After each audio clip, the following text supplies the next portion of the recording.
নমস্কার, কেমন আছেন সবাই? আমরা ভালো আছি। আপনারাও নিশ্চয়ই ভালো আছেন।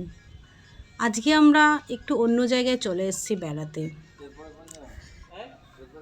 এই জায়গাটায় দেখুন কি সুন্দর করে সাজানো। এই জায়গাটা সত্যি খালি চোখে না অসাধারণ লেগেছে আমার। যারা সময়ের অভাবে, সঙ্গীর অভাবে এবং ভিড়ের কারণে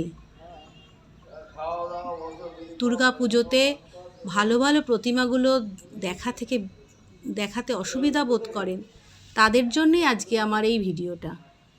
কলকাতার যত নামী ক্লাব আছে, পাড়া আছে, তারা যে মূর্তিগুলো কোটি কোটি টাকা ব্যয় করে তৈরি করান, সেই সব মূর্তিগুলোকেই আজকে আমি তুলে ধরেছি আমার এই ভিডিওতে।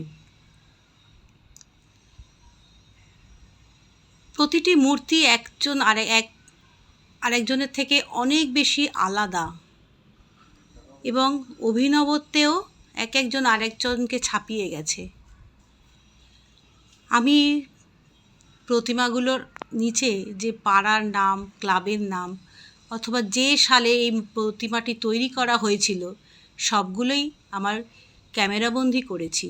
আপনারা দেখে নেবেন, আশা করি আপনাদের খুবই ভালো লাগবে।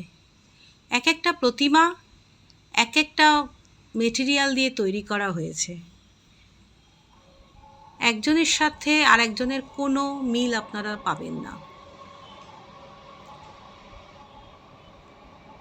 এই প্রতিমাগুলি তৈরি করতে এত বেশি অর্থ ব্যয় করা হয় যে 5 দিন পুজোর পরে এই প্রতিমাগুলোকে আর গঙ্গায় বিসর্জন দেওয়া যায় না।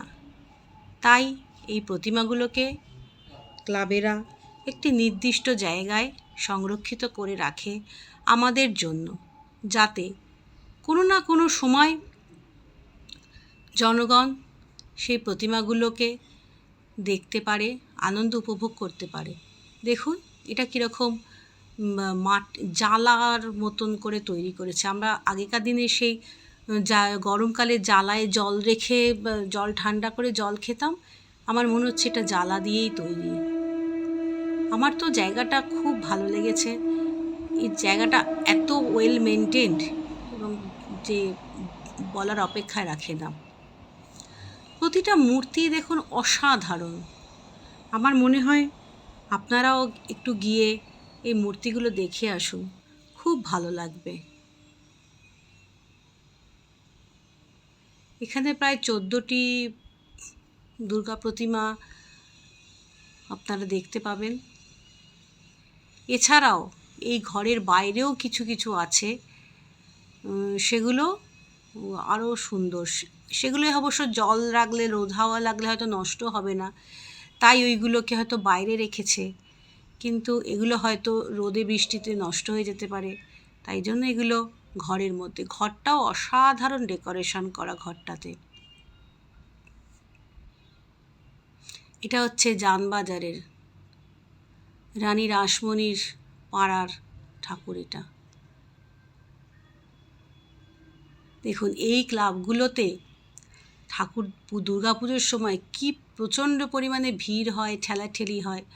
অনেক মানুষ দেখতেই পারে না ভিড়ের কারণে।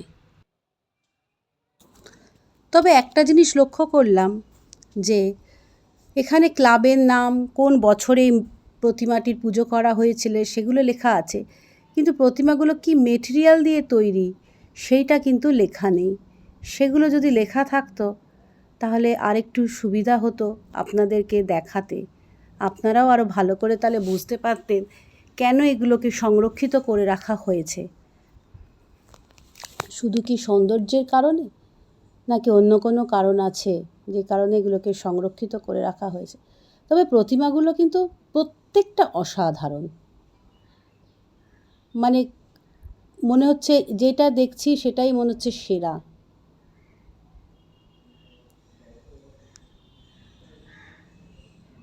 ভালোই লাগলো জায়গাটা বেশ। জায়গাটা হচ্ছে রবীন্দ্র সরোবরের ভেতরে।